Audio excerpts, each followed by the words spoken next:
have someone on named Alan.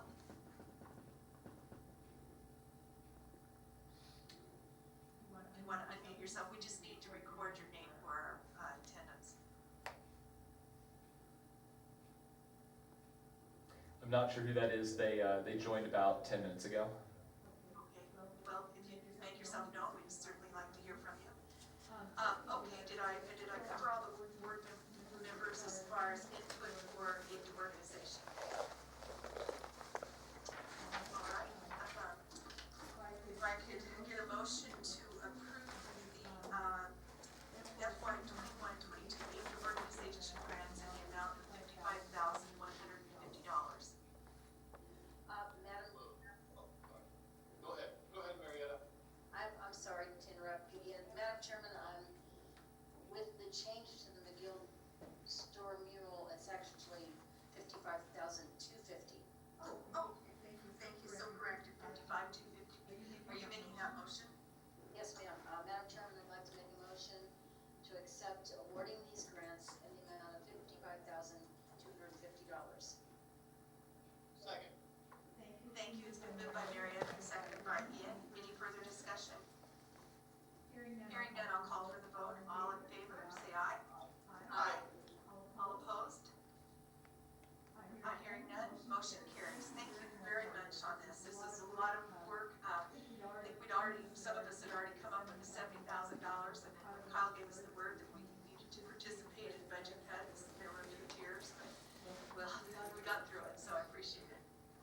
And then again, the capital grant season will come open, as well as outdoor recreation. Again, we do not set the outdoor recreation amount. We administer it from the city. But the capital will take a good hard look of where, things that we really need to get done to help within the community. And that's May 15th that the capital improvement and the outdoor recreation grants open up. And they will close right before our June meeting, and that will be one of the last things that we'll approve in the June meeting before the end of the fiscal year. Okay. Do we have any, let's see, Kyle, I'll stay out here, and it's item number 12, discussion only, your director's report. So I'm going to go ahead and let Errol talk about the marketing that we've been doing, and I'll just go ahead and fill in the gaps when he's done. I will preface this with, we kind of came out of the gates hot, and the understanding is that, we've got a captive audience now that's sitting at home looking for travel inspiration, and while other communities are saying things like, do not come up, it's a misdemeanor, you'll be fined and arrested, we prefer taking the tone of, hey, when you're ready, we'll be here for you, and look at all the great stuff that we have. The nice thing of having the last month to market is we've really been able to dive into some of the attractions that don't get a whole lot of press, and talk about some of the lesser known stuff. It's been good for me, and I hope it's been good for Errol too, learning about the community that he's marketing. So I'll let him talk about the successes of what's happened because of that. All right, hi, can you hear me? Okay, good. So I had Kyle email out my media report right before the meeting started. So hopefully everyone should have a copy somewhere in their email. So yeah, just to get started, I think doubling down on marketing right at the beginning, right from the get-go, saying we're here for you when you're ready to travel, when you can travel. It's definitely paid off in multiple ways. I agree with Kyle, like me getting to know the community better, and the whole county, and all of these little things that I didn't even know existed, even though I grew up like an hour away. Really beneficial, really good. And I think all the marketing for it has, I think it's safe to say, received statewide approval and positive feedback. And it's definitely showed in numbers. So if you look at my media report, we have increased engagement and over 400 page likes just in the past month on Facebook. So that's up 177% on page likes, and total engagement is up 218%. On Instagram, we're up 110 followers in the past month, because what's everybody doing? Scrolling through Instagram, Facebook. On Twitter, we have 45 followers in the past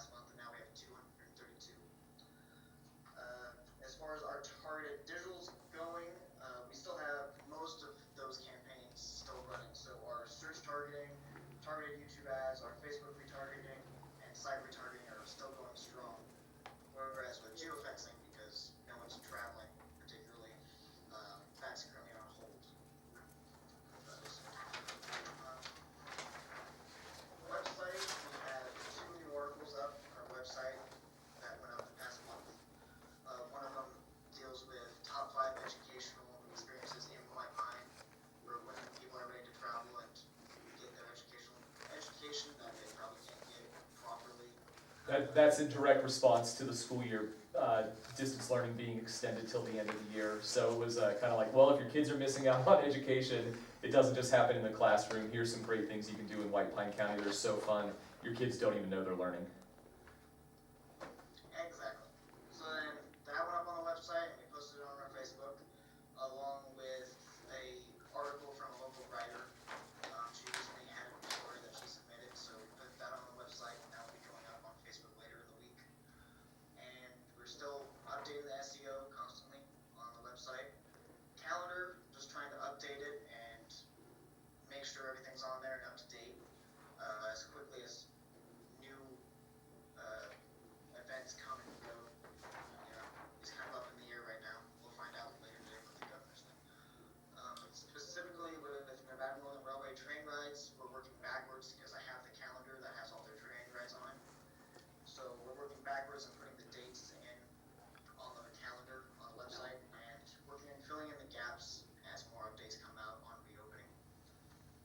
And as our PR firm, East River, they're currently sending out our top 5 educational experiences that Kyle just talked about. And there's a feature on mountain bike specific that they're currently working on is out. And that's the end of that report. If anyone has any questions or if Kyle wants to add anything.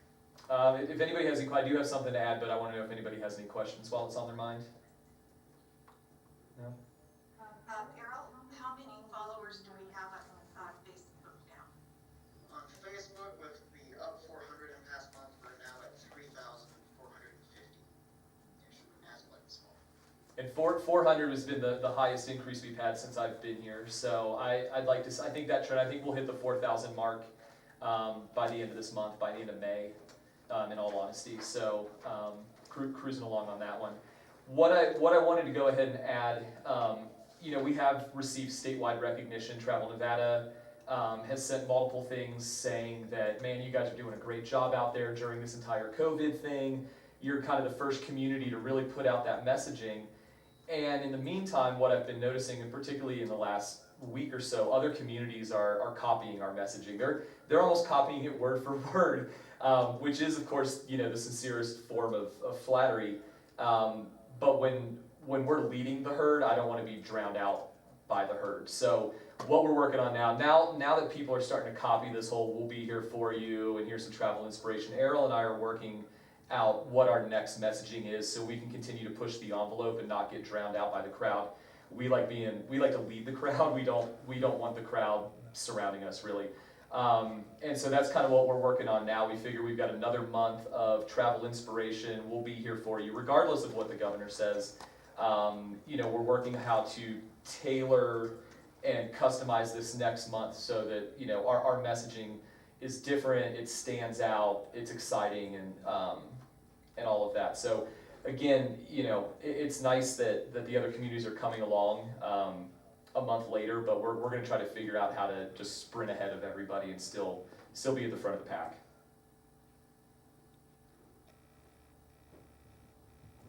Okay, how about events and facilities? So pretty much, everything that was scheduled is still on hold. In the summertime our conventions are down anyway. It's the meetings and stuff like that here are more of a winter, spring, and fall kind of thing. But Nicole has been reaching out to everybody and trying to figure out how to postpone, reschedule as opposed to cancel. Okay, so in the next bit, I'm gonna come back in the room, but I believe out of the old business other than board member reports, the only update that I think is probably relevant right now with who we have would be the trails update. And Brian and Kyle, if you could give that, please. Go ahead, Brian. We're putting in a grant right now for this trail stewardship project, which will be a $10,000 grant to finish up the last chunk of trail to Leavenworth Campground to the Ice Pine Canyon Trails, which will basically allow people from Ely to have access to about 24 miles of single track for tourists to come over without being disrupted with ATV roads or anything like that, proper signage, not getting lost, etc. And we plan on starting in May, but I think we're gonna push it more to Can you turn yours off? just depending on what this grant comes out to. I'll just go ahead and add that, still working with International Mountain Bike Association. They are working on their proposal for the Garnet Hill trail system, so nothing new to report on that project. Okay, thank you very much. I'd like to go to the board member reports. I have a parking lot report. Oh, parking lot report, I'll go back out. And for you guys, but also for George as well. I talked with Terry Reck. We've got the light poles are just finishing up in fabrication, and essentially, long story short, I got word from him that the temperature is correct to finish up the rest of the work. By the end of the month, you'll see the handicap spots will be added close to the convention center. The patching in the road and the drain will be complete. There will be a crosswalk put across the road. The lights will go in. The trees will go in. Essentially, almost all of the landscaping will be, but the lights, the trees, and then all the safety features, the handicap spots, the crosswalks, the sidewalks, everything like that, will all be done, according to Terry, at the end of the month. Not this month, but May month. Walkway? Mm-hmm. So, Yeah. I want to be clear. Let me double check that and Yeah, confirm yeah, that with you, yeah. because I know that there was the sidewalk that you would be able to not be on the road, and then that was gonna connect in with a crosswalk. So let me confirm that. I don't wanna say anything on tape that's not true. That's all right. I'll be back to remind you. Mr. Chachis has said he'd be back to remind us if it's not correct, so we're good. So thank you very much on the trails and the parking lot. So let's start with board member reports. Marietta. Just going forward with horse races, working with our sponsors and vendors, and everything's on board. Excellent. Brian. Not much to report, just working on this, finishing up this trail system, a little trail maintenance. I know Kyle, a bunch of people do trail maintenance on trails. Also, working with everybody on how we're going to handle the Tears and Beers race. We're still kind of up in the air. We did get okay for the Forest Service to run it, so we're still kind of working out how it's going to play out for the governor says. Mm-hmm. Great, well, I have understood that the governor is having a conference right now, so, understand that the governor is supposed to be having a conference right now, and so that's why I'm trying to push through. Ian. Nothing to report. All right, thank you for your good work in the county. Kurt, No report at this time. thank you for your good work in the city, and I do want to give a great accolade to both of you because you've had so many extra meetings, and it's a lot of extra work to keep these things going. James, do you have any update that you need to give us? Of course, we're associated with the county, so we'll see what the county commissioners decide, and we follow what they do on that. So, good news is we don't have to make those decisions. Thank you, Ian, for carrying the load for us. All right, any agenda items for next month? We'll be opening up the Capitol and on the 15th and deciding on that. So if there's nothing else, I would have public comment. Mr. Chachis, do you have anything? I do. Great.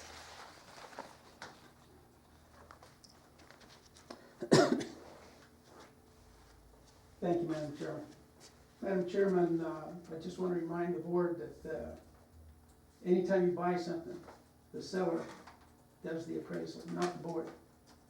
Also, on the item 10, approval of the Mountain Resort, NRS 354 says you can't spend money you didn't budget for. It's fine to come up with these new ideas, but you put them down and then you budget for them. This shooting from the hip has got to stop. I'm not saying it's a bad idea, but you can't imply at a board meeting that someone's gonna come in and help you. And then a month later, or whatever it was, oh, by the way, we need $1,500. That's not gonna get it. Again, NRS 354, if I'm not mistaken. Also, there was 2 items that you covered. One was aid organizations. There was nothing on the table, nothing in the packet. Also, the report from Aaron. I didn't see it here, I couldn't follow it. From who? Aaron? Oh, Errol. Errol, excuse me. Full packet means everything, please. I'm not gonna be kind, I'm looking here, I didn't see it. I want to look at that material. I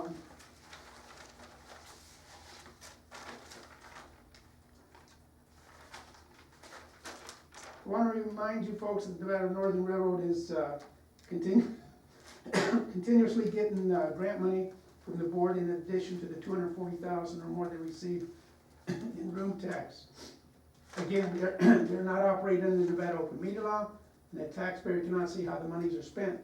Again, they need to be cut off and held accountable. I want to remind you that Mr. Bassett manages the railroad and his wife is the bookkeeper, or was, or is again. There must not be any nepotism, and there is. NRS does not allow that. At a previous city council meeting held on September 19, 2019, the railroad was seeking to borrow approximately $450,000, and for what? We don't know. They have yet to report what their debt is. I want to know if any members know. That includes the county commission, as well as the city councilman that sits on this board. I want to remind you the city members should know and that they have the responsibility to disclose. Again, I want to ask you, I want to know what the debt is. I don't know if they're still in debt. They have an obligation to be out of debt by the end of the year, meaning 2019, but it's not been reported to the city, and we need to know. The other item I'm concerned about, rumor is there's been an embezzlement at the railroad, tens of thousands of dollars.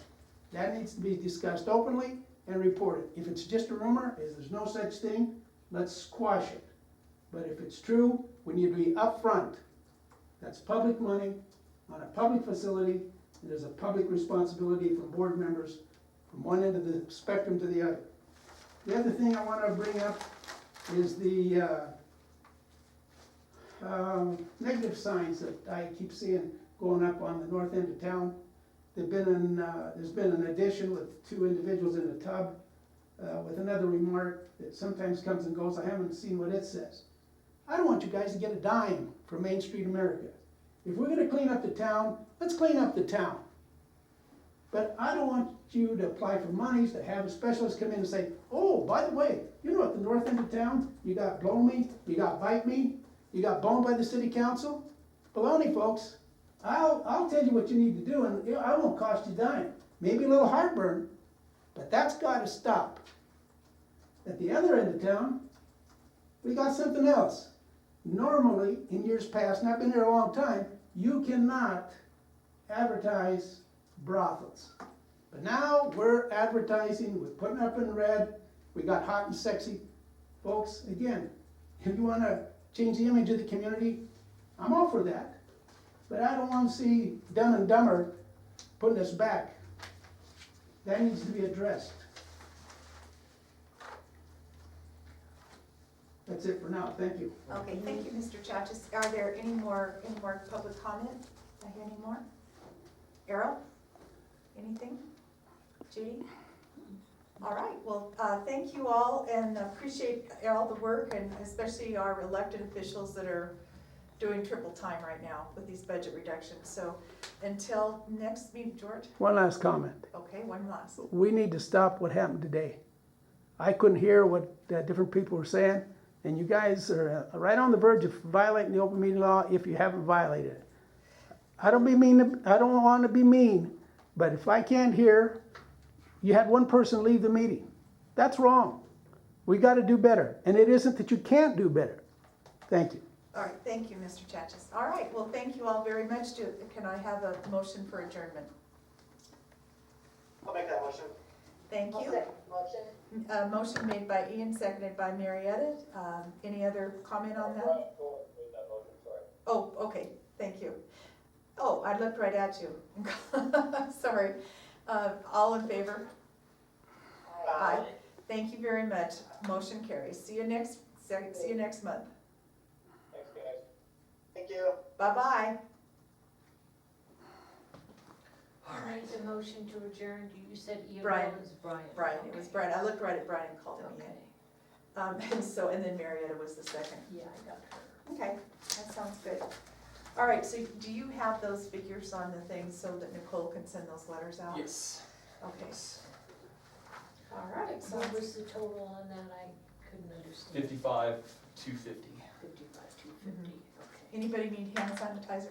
So here's the problem with amplifying the room, George, is that it picks up on all the speakers and you get insane feedback. And so really the number one solution would be that you would zoom in because you would be able to hear it just fine and you I'm would here. record the meeting. And that's fine, but that's a decision that you're making. There is no way that I can plug a speaker in here and not have it have feedback on anybody else's microphone that's in here, technology-wise. If you know of a better way, I'm open to suggestions. Second thing is, Main Street is designated to a very small, specific area. What happens outside of that downtown corridor, they have zero jurisdiction. Not a dime. Zero jurisdiction, so I'm just saying, if Okay, you don't I'm see just anything saying. moving on that. You don't deserve a dime. The other thing is how can you comment on other people's blighted properties, considering you have a wall that says "fuck the police" and is gaining Not me. graffiti daily, Not me. right at the end of 6th Street. It No, is the entryway you're wrong. into the convention. Then who Well, why don't we owns go out and look at it? who owns that Yeah. wall then, George? It's the school. It's the school. I've erased a lot of that. But let's look Prior at it to right now. that, When you wait a when minute. you go outside, Prior just to turn that, and look. you guys didn't say anything. And you better look at it closely because I've taken off that offensive, but lettering. there's graffiti that's gone. on yeah, it still just to let me this- tell you what. Give me the money. I No, but can't I'm get a just saying, business you can't- license. you can't I throw can't stones get at building people living in permits. glass I houses, can only do George. so much, okay? Well, so can we. So how is it fair for you to put stuff that's out of all of our I didn't put jurisdiction it up. on our plate? I We have didn't no put it up. responsibility. You ought to go to the city and county meetings. I have and nothing I'm to do asking with the for brothels responsibility either. from the sheriff's I have nothing office. to do with Ed Spears' contract. What I do have to do is point out, 300,000 though, if got you're married gonna out of yell this, at Bobby, if you're going to yell at that down there, you should clean up your own act. That's all I'm saying, George. And I would never embarrass you in a public Let me tell you meeting, something. But I'll tell you, it's downright embarrassing that you throw stones at other people, yet you don't clean up your own stuff. Go tell me where the word F is. Come walk up there right now. Come Yeah. walk up there right now, George. Hold I on. can see it clear as day. This has been a Georgetown production. George Chachas reporting.